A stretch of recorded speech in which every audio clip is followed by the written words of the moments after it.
Y cuando finalice esta feria judicial de invierno que está transitando en estos momentos, comenzarán los preparativos previos para poner en marcha, para que esté todo aceitado, todo listo para el juicio oral y público de la causa denominada de los cuadernos de las coimas, que está prevista para que comience en noviembre de este año, a principios de noviembre. Una de estas cuestiones preliminares es una audiencia que va a realizar el Tribunal Oral Federal número 7, que es el encargado de este juicio oral y público, en donde todos estiman que será una audiencia clave.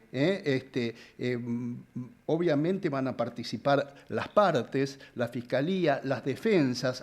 Recordemos que la principal imputada es Cristina Elizabeth Fernández, sindicada como la jefa de una asociación ilícita, pero también hay exfuncionarios como el ministro de Planificación, Julio De Vido, Roberto Marata, que era su mano derecha, y también hay importantísimos empresarios que tenían contrato con el Estado y que muchos de ellos han sido arrepentidos, se han declarado como arrepentidos en toda esta investigación. Esta audiencia se va a hacer en septiembre y será como el paso central para esta previa del juicio oral. Concretamente, se les va a pedir a las partes que saquen lo innecesario para agilizar el juicio. Vamos a hablar justamente con uno de los letrados que va a tener que participar de este juicio oral y público de la causa Cuadernos. Él fue el abogado y es el abogado del contador Víctor Manzanares. ¿Quién era Víctor Manzanares? Ni más ni menos que el contador del matrimonio Kirchner. Vamos a hablar con el doctor Roberto Herrera, que a pesar de la feria judicial de invierno, nosotros se le interrumpimos y él gentilmente nos atiende. Doctor, buen día. Marcelo Orlando lo saluda. ¿Cómo anda? ¿Qué tal? Buen día, ¿cómo están? Bien, gracias por atendernos. Y bueno, a ver, 160 acusados, una audiencia que se va a realizar por Zoom. ¿Cuáles son las expectativas para todas estas cuestiones preliminares, doctor? En realidad esta audiencia previa se hace también a los efectos de la infinidad de imputados que tenés en esta causa y con la cantidad de testigos que hay, que cada defensa trate de minimizar la cantidad de pruebas que tengan en pos de poder agilizar el juicio. Nosotros no participamos en la primera etapa del juicio Manzanares no está elevado en esta parte, sino en la segunda parte de Cuadernos. Está dividido como en dos partes. En la primera etapa nosotros no vamos a participar en el juicio. Manzanares está elevado recién hace poco tiempo recién, así que él todavía va a ir a la segunda etapa del segundo juicio de la causa Cuadernos. Pero fue un elemento, yo diría, fundamental en toda esta investigación, además de del propio arrepentimiento de muchos empresarios, ¿no? No es porque sea mi defendido, creo que es clave la declaración de Manzanares para poder ratificar todo lo que pasó en esta causa o lo que se viene imputando en esta causa. Más allá de que los testigos, los arrepentidos empresarios que aceptaron lo que se le estaba imputando y manifestaron cómo era el tema de las coimas con ellos. Así que la clave fue Manzanares en una etapa del proceso que es muy importante porque dio detalles de toda la maniobra. Así que creo que eso no estaría mal decir que creo que es el más importante en la causa Cuadernos por ahí. Y doctor, ¿cómo la está pasando su cliente? Pregunto esto porque estuve escuchando en los últimos tiempos que él como testigo protegido, como arrepentido, como por haber dado tantos elementos de prueba para toda esta investigación, la pasó mal, ¿no? Estuvo privado de ver a su familia, estuvo en un lugar que estaba protegido. Sí, fue una situación muy anormal y totalmente contradictoria a todo lo que uno piensa que puede pasar cuando uno es arrepentido y entra o ingresa dentro del régimen de testigo protegido. Uno entiende que como testigo protegido, por ahí la gente cree, o el común de la gente cree, de que va a tener otro tipo de beneficios. Y era todo lo contrario. Lo único que tenía era restricciones de todo tipo. De hecho, nosotros como abogados no lo podíamos ni ver. teníamos que discutir con todo el mundo, porque la verdad que era ilógico que el abogado no lo pueda ver. Era peor que estar preso.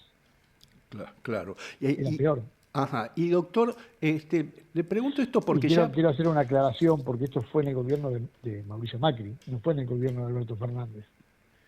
Ajá. O sea, estaba la oposición gobernando el país, Manzanares da unas declaraciones las cuales políticamente eran muy interesantes para el gobierno que estaba en turno, y sin embargo fueron los que más lo perjudicaron a él en todo punto de vista. Ajá. Él estuvo primero detenido en Cavia antes de entrar como testigo protegido, después de que termina su declaración como arrepentido, que fueron 6 veces que fue a declarar. Estuvo en Cavia. Cavia, para que la gente entienda, es donde también estuvo detenida María Julia, ¿no? Exactamente, ahí en José López también. Claro, ahí en Figueroa Alcorta.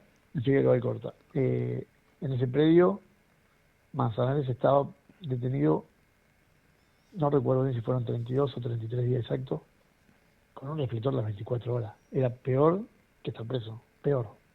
Claro. Estaba filmado las 24 horas, o sea, no podía hacer ni sus necesidades sin que lo estén mirando. Ajá. O sea, era un castigo constante. Y vos decís, ¿cómo puede ser? Porque esa era la pelea nuestra. ¿Cómo puede ser que colaboró con la justicia, ayudó a que esto se pueda esclarecer, porque es lo que va a pasar en el juicio, en el debate, se va a poder esclarecer mucho de lo que él dijo, y sin embargo la pasamos peor que antes? Cuando logro escarcelarlo, pido la escarcelación y logro que se nos otorgue esa escarcelación, ingresa como testigo protegido por la magnitud de las cosas que él había declarado y el miedo que teníamos de que a él le pase algo. Ajá.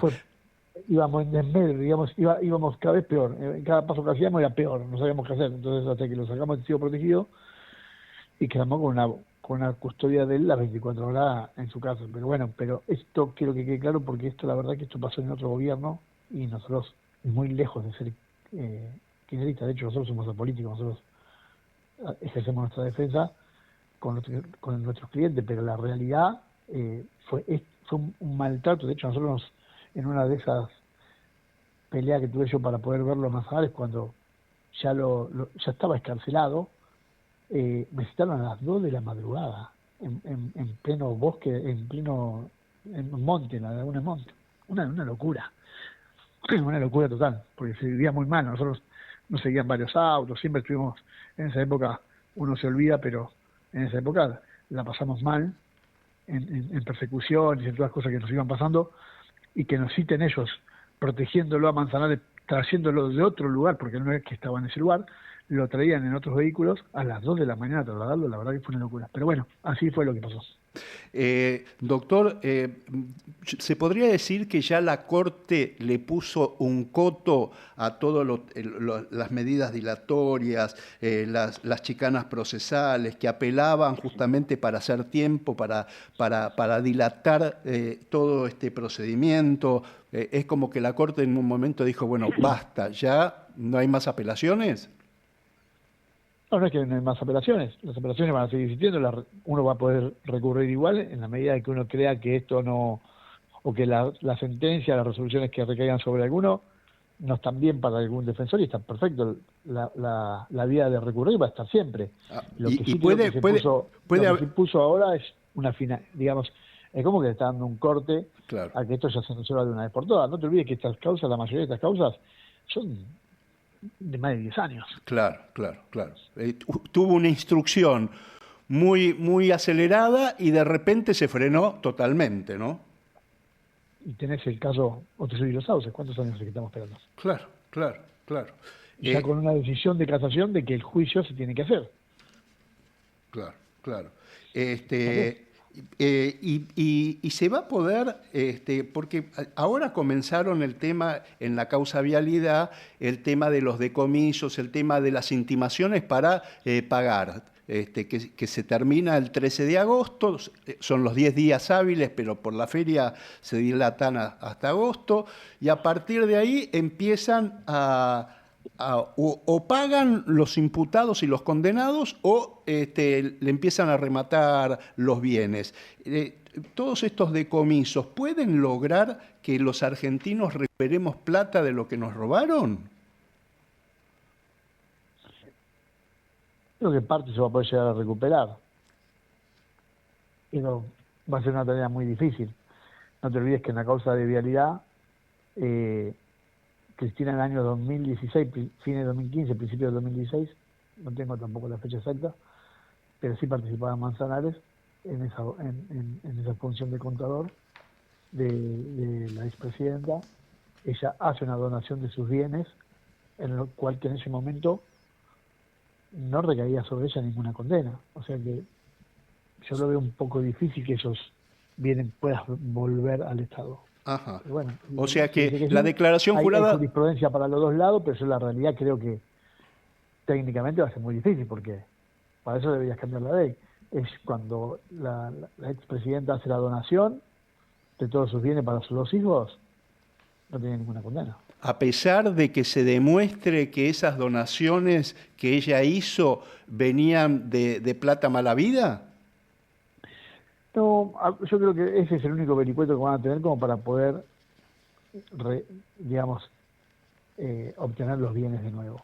Está bien, doctor, a ver. Va a haber una pelea. Está bien. Va a haber una pelea. La pelea puede existir y va a existir porque además siempre tienen vericuetos ustedes los abogados, pero la realidad es que personas que han vivido toda su vida de sueldos del Estado, ¿cómo hacen para tener la magnitud de las propiedades? Hoy Máximo Kirchner está declarando en su patrimonio 28 propiedades, terrenos. El doble de lo que declaró el año pasado. Exactamente.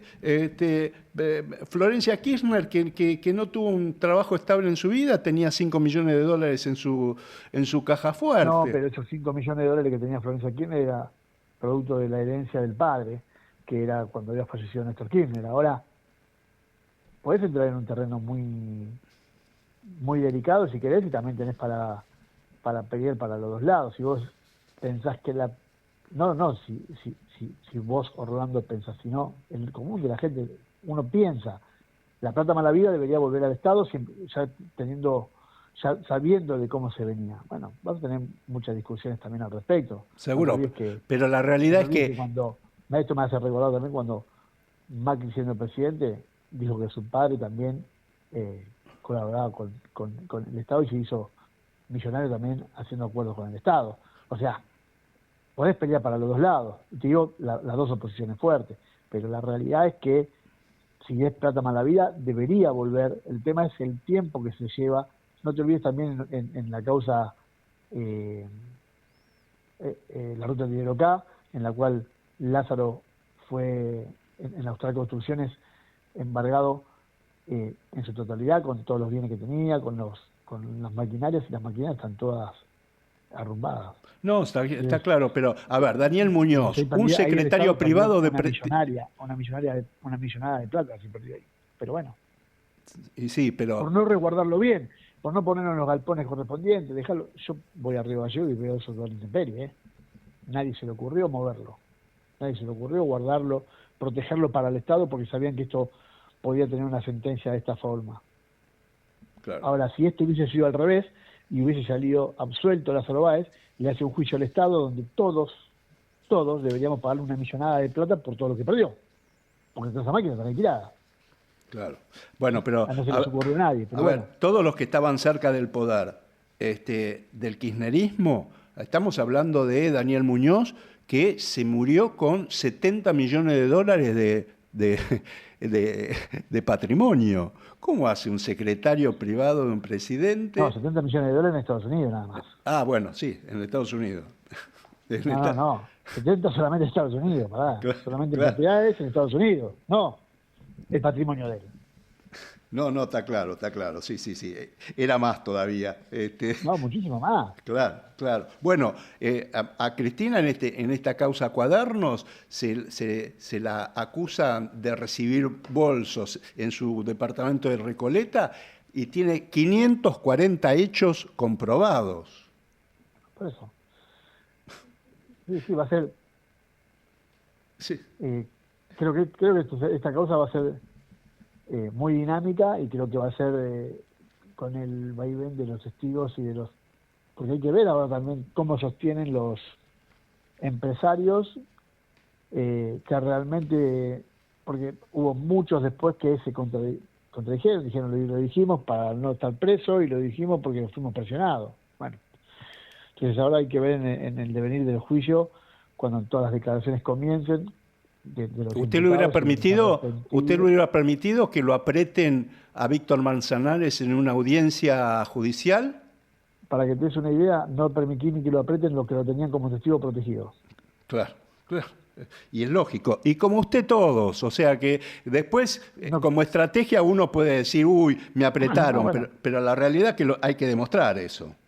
No, igual es totalmente, por lo menos en mi caso, y como creo que funciona la justicia, es totalmente ilógico el apriete. Te voy a dar una comparación para que la gente entienda cómo para mí es un apriete. Para mí un apriete, ¿sabe qué es? Un abreviado. Claro, claro. ¿Sí? Donde yo le ofrezco, el fiscal me ofrece a mí, por cualquier imputado, cualquier delito, una determinada pena, porque me dice, en juicio te pido el doble. ¿Pero por qué?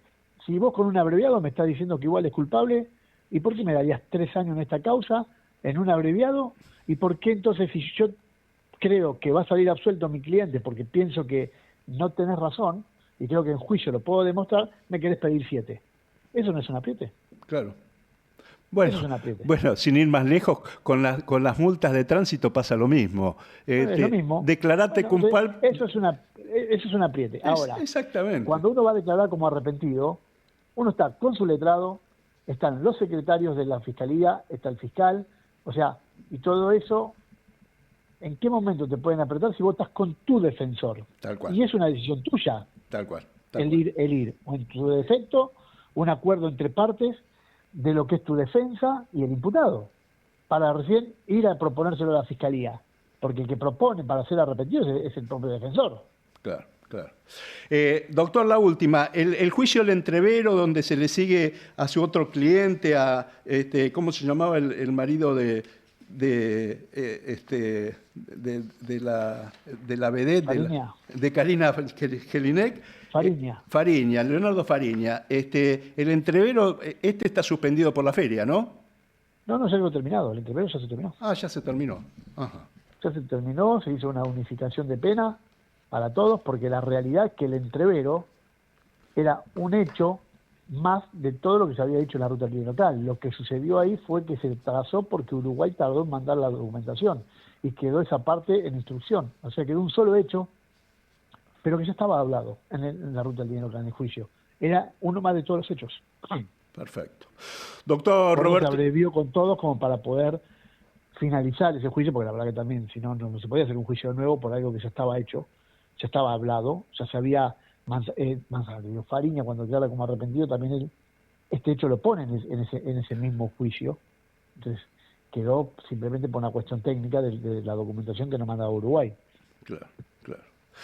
Doctor Roberto Herrera, gracias por atendernos en sus vacaciones. Le interrumpimos las vacaciones, la feria. Le mando un abrazo y hasta cualquier momento. Buen domingo. Hasta luego.